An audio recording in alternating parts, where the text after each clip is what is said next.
ఇంటి ముందు ఆగిన కూరగాయల బండి దగ్గర సావిత్రి కూరగాయలు తీసుకుంటూ ఉంటుంది. కొద్ది దూరంలో ఏడుపు ముఖంతో ఒక పెట్టె పట్టుకునొస్తున్న తన కూతురు అనామిక కనిపిస్తుంది సావిత్రికి. అన్నా, ఆయన ఇంట్లో లేడు, డబ్బులు రేపు తీసుకో అనగానే కూరగాయల బండి అతను అక్కడి నుంచి వెళ్ళిపోయాడు. పెట్టెతో సహా అనామిక ఇంటికొచ్చింది. సావిత్రి అనామికాని వాకిట్లోనే ఆపేసింది. ఏమిటే చెప్పా పెట్టకుండా పెట్టి పట్టుకునొచ్చో? నీ అత్తగారింట్లో అందరూ బాగున్నారా అని అనగానే అనామిక ఏడుపు ముఖంతో కొంచెం కోపంగా, ఇంటికొచ్చిన కూతుర్ని ఎలా ఉన్నావు తల్లి అని అడగడం లేదు కాని అత్తగారింట్లో అందరూ బాగున్నారని అడుగుతున్నావా? అసలు నువ్వు కన్న తల్లివా లేదంటే సవితి తల్లివా? ఏమిటి ఆ మాటలు? నోటికి ఎంతొస్తే అంత మాట అనడమేనా? అయినా నువ్వు ఎప్పుడో ఏడాదికో 6 నెలలకో మా ఇంటికొస్తే ఎంతో సంతోషపడతా. బాగున్నావా తల్లి అని ముందుగా నిన్నే అడిగేదాన్ని. అంటే ఏంటమ్మా నువ్వనేది? నెలకి 2 సార్లు మా అత్తగారితో గొడవ పెట్టుకుని మీ ఇంటికి వస్తున్నానని అనుకుంటున్నావా?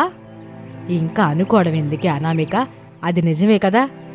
అబ్బా అమ్మా, నువ్వు మా అత్తగారికి సపోర్ట్ చేసి మాట్లాడుకో, అది నాకు నచ్చడం లేదు. మా అత్తగారింట్లో ఏం జరుగుతుందో నీకు తెలుసా?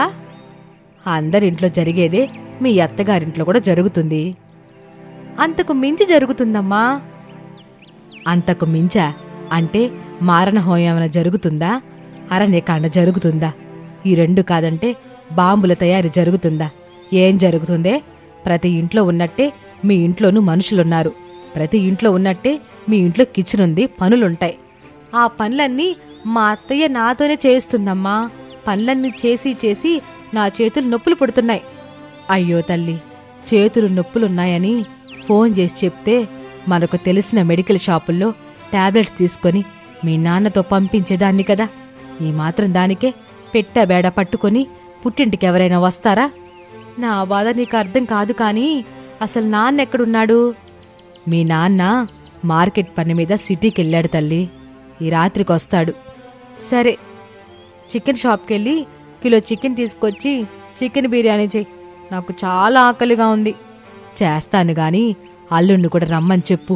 ఇద్దరు తినేసి బండి మీద వెళ్ళిపోదురుగాని అని తల్లి సావిత్రి అనగానే కూతురు అనామికకి ఏడవాలో నవ్వాలో అర్థం కాలేదు. అయోమయంగా తల్లిని చూస్తూ, కనీసం ఇంట్లో కూడా వెళ్ళనివ్వవా అమ్మా? అల్లుడితో కలిసి వస్తే హారతిచ్చి ఇంట్లోకి తీసుకెళ్లి అన్ని రకాల మర్యాదలు చేసేదాన్ని. కాని నువ్వు పెట్టెబట్టుకునొచ్చావు. ఇప్పుడు నన్నేం చేయమంటావు? ఇంట్లోకెళ్ళాలా? నాన్నకి ఫోన్ చేసి చెప్పాలా? ఇప్పుడు ఇంట్లోకెళ్ళు. వెళ్ళి అల్లుడికి ఫోన్ చేసి రమ్మని చెప్పు. నేనెళ్ళి చికెన్ తీసుకొస్తాను అని చెప్పగానే అనామిక లోపలికి వెళ్ళిపోతుంది. ఇక సావిత్రి చికెన్ కోసమని మార్కెట్కెళ్తుంది. ఇక ఆ రోజు రాత్రి డైనింగ్ టేబుల్ దగ్గర రమేషు, ప్రసాదు కూర్చొని ఉంటారు. వాళ్ళకి శారద వడ్డిస్తూ ఉంటుంది. శారద, నువ్వు కూడా కూర్చో, కోడలొడ్డుస్తుంది కదా ఎంకెక్కడ కోడలో పెట్టే బెడబట్టుకుని పుట్టింటికెళ్ళిందిగా అని శారద చెప్పగానే కొంచెం ఆశ్చర్యంగా ప్రసాదు, ఏంటి పెట్టెబట్టుకుని కోడలు పుట్టింటికెళ్ళిందా? ఎందుకెళ్ళింది? కోడలనేమన్నావు శారదా? ఇది మరీ బాగుందే. కోడలు పెట్టితో పుట్టింటికెళ్ళినంత మాత్రాన తప్పు మొత్తం అత్తయ్యదేనా? అవును శారదా, అనామిక మన ఇంటికొచ్చిన కోళ్ళు కొన్ని పద్ధతులు తెలుస్తాయి, కొన్ని పద్ధతులు తెలియవు. అప్పుడు కోడలికి అర్థమయ్యేలా చెప్పుకోవాలి గాని తిట్టిట్టా పుట్టింటికి పంపించకూడదు. నాన్న, నాకు తెలిసి ఇందులో అమ్మ తప్పేమీ లేదులే నాన్న. కోడలిగా అనామికనే అన్ని పనులు నేర్చుకోవాలి, చెయ్యాలి. ఇది రాదు అది రాదని మహారాణిలా కూర్చుంటానంటే ఎలా చెప్పండి? సరిపోయింది. తల్లొక దిక్కు, కొడుకో దిక్కు, ఇద్దరూ కలిసి ఇంటి కోడల్ని పెట్టబట్టుకుని పుట్టింటికెళ్లేలా చేశారు. నాకు చపాతీ వద్దు, ఏమొద్దు. ఇది మరీ బాగుంది. కోపం వద్ద తిట్టాలి గాని ఇట్లా చపాతీ వద్దని చెప్పడం ఏంటి? అవునన్నా, అనామిక వెళ్ళిపోతే వెళ్ళిపోయింది. ఇప్పుడు నువ్వు చపాతీలు తినకుండా ఉంటే మాత్రం వెళ్ళిన అనామిక తిరిగి వస్తుందా ఏంటి? బాబు రమేషు, అసలు ఈ అత్తా కోడలు ఎందుకిట్టా చీటికి మాటికి గొడవ పడుతున్నారు? ఎందుకు కోడలు పెట్టుబట్టుకుని పుట్టింటికి పోతుందని నీకు అసలు అర్థమవుతుందా? ఏముంది నాన్న, మీ కోడలికేమో సీరియల్స్ పిచ్చి, మీ అమ్మకేమో తిండి పిచ్చి. మీ కోడలికి ఎప్పుడు చూసినా టీవీ చూస్తూ ఉండటమే కావాలి. మీ అమ్మకి ఎప్పుడు చూసినా ఏదో ఒకటి తినటానికి రెడీగా ఉండాలి.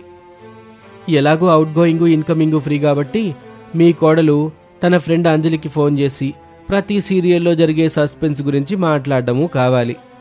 మీ అమ్మకేమో ఎవరెవరు ఏం వంటలు చేశారు, ఎట్టా చేశారో కావాలి. ఇక్కడ టీవీ ఆఫ్ చేయనని కోడలి గారి వాదన. ఇక్కడ తినటమే ఆపేది లేదని మీ అమ్మ వాదన. కోళ్ళ నాకు తినాలనిపిస్తుందని చేయమని చెబుతా, సీరియల్ అయ్యాక చేస్తానని చెబుతుంది. కానీ టీవీ ముందు నుంచి లేవదో మళ్ళీ గుర్తు చేస్తాను. ఈ సీరియల్ అయ్యాక చేస్తాను అంటది. నేను మళ్ళీ అడుగుతాను. కోపం వచ్చి ఫైనల్గా నేను వంట చేయనని చెబుతుంది. నాకు కోపం వస్తుంది. టీవీ స్విచ్ ఆఫ్ చేసి రిమోట్ తీసుకుంటున్నాను. అనామికకి కోపం వచ్చి పెట్టి తీసుకుని వెళ్ళిపోతుంది. ఫైనల్గా మీకేమర్థమైంది నాన్న?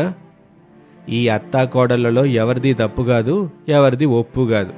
అటగని ఈ సమస్యని ఇలా వదిలేయలేం కదా బాబు. మనం ఏదో ఒక సొల్యూషన్ చూడాలి. సొల్యూషన్ అంటూ ఏమీ లేదు నాన్న. అనామిక టీవీ చూడడం తగ్గించుకోవాలి. లేదురా, మీ అమ్మే తినటం తగ్గించుకోవాలి. అది నా వల్ల కాదు. నేను ఎప్పటి నుండో తింటున్నాను. ఇప్పుడు తినడం ఆపేమని చెప్పడం అంత మంచిది కాదు.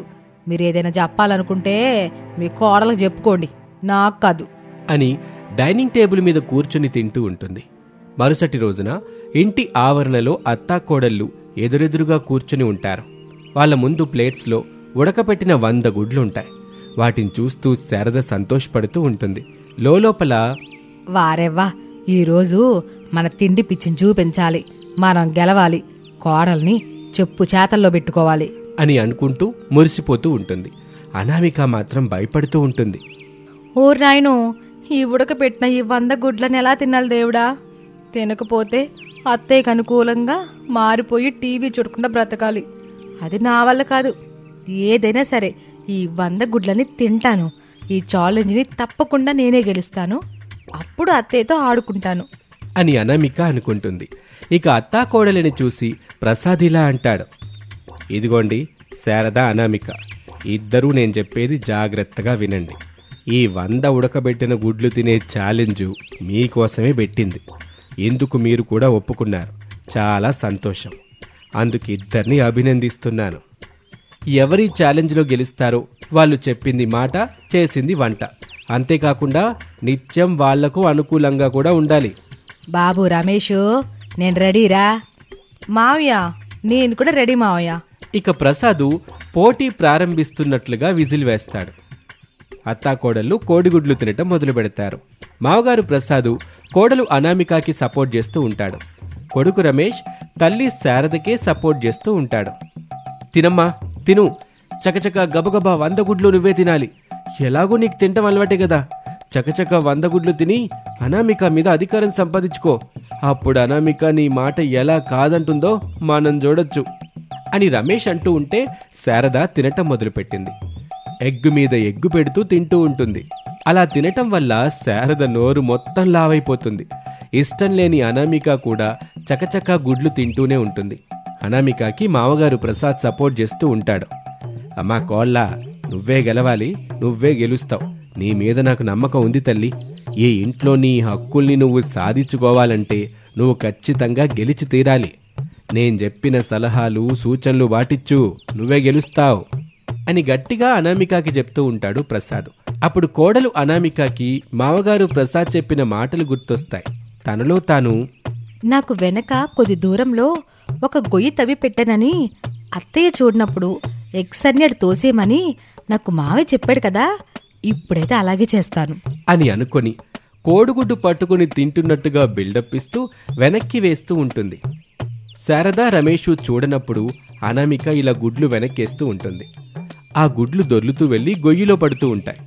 అలా అనామిక ఒకటి తింటూ 2-3 గుడ్లని తోసేస్తూ ఉంటుంది వెనక్కి. తొందరగానే అనామిక గుడ్లని అయిపోతూ కనిపిస్తాయి. శారద మాత్రం నిజంగానే గుడ్డు మీద గుడ్డు తింటూ ఉంటుంది. రమేష్ కూడా అప్పుడప్పుడు కొన్ని గుడ్లు దొంగతనం చేస్తూ ఉంటాడు. అయినా సరే ఇలా సరదాగా సాగిన ఈ పోటీలో అనామిక అయితే గెలుస్తుంది.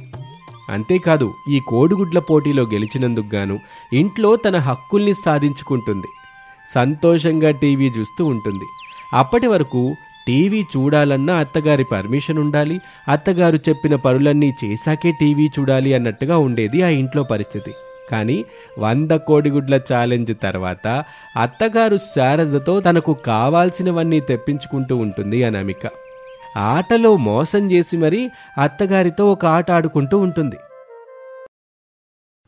బెడ్రూమ్ నుంచి శారద చేతిని పట్టుకుని హాల్లోకి తీసుకొచ్చాడు భర్త ప్రసాద్. ఏమిటండి ఇది? ఈ మధ్య ఎప్పుడూ లేంది ఈరోజు నా చేతిని పట్టుకొని బెడ్రూమ్లో నుంచి హాల్లోకి తీసుకొచ్చారు. నా కోసం ఏమైనా తీసుకొచ్చారా ఏమిటి? టమాటా పంట వేసి మంచి లాభాల్ని తీసుకొచ్చావు కదా శారదా, అందుకే నీకు నా తరపున చిన్న గిఫ్ట్ లాంటిది ఇస్తున్నాను.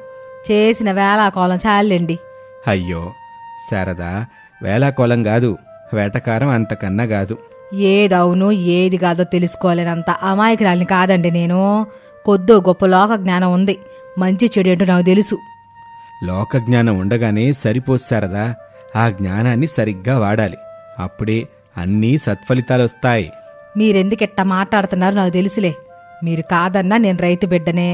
ఏ పంట ఎప్పుడెత్తే బాగుంటుందో నాకు తెలుసని నేను టమాటా పంట వేసుకున్నాను.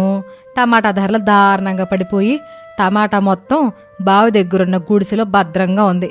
అందుకే కదా తమరు నా గురించి ఎట్టా మాట్లాడుతున్నారు.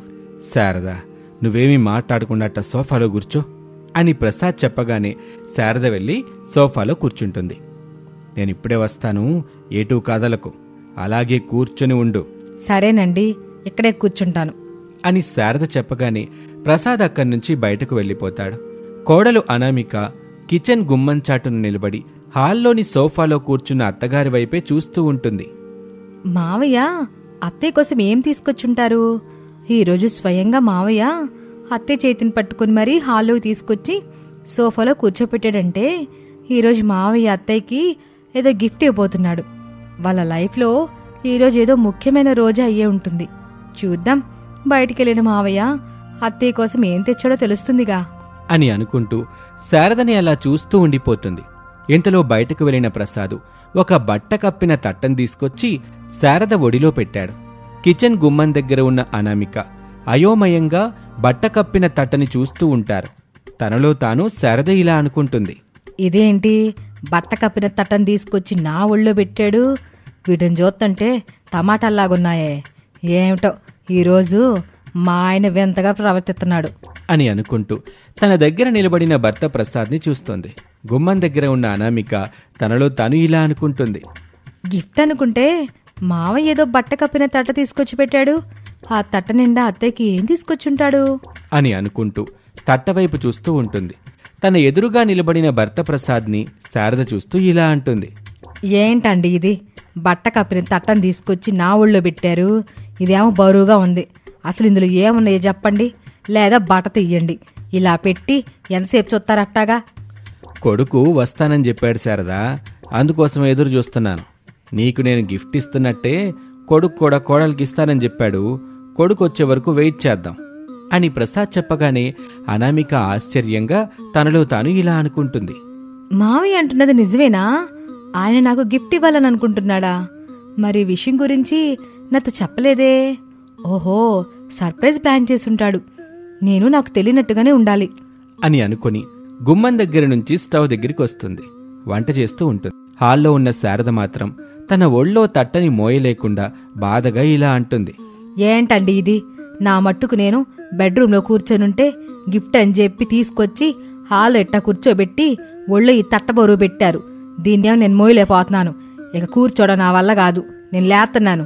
కావాలంటే కొడుకు వచ్చిన తర్వాత మళ్ళీ కూర్చుంటాను అని శారద చెప్తూ ఉండగా రమేష్ బయట నుంచి ప్యాకింగ్ చేసిన మరో పెద్ద గిన్నెని పట్టుకుని హాల్లోకొచ్చాడు. నాన్నా, నేనొచ్చేశాను అని చెప్పేశాడు.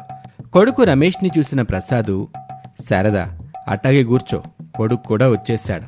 ఇప్పుడే వెళ్ళి కోడలు కూడా తీసుకొస్తాడు, నీ పక్కనే కూర్చోబెడతాడు, అద్దిరిపోయే గిఫ్ట్ ఇస్తాడు. ఏం బాబు? ఇస్తానన్నా.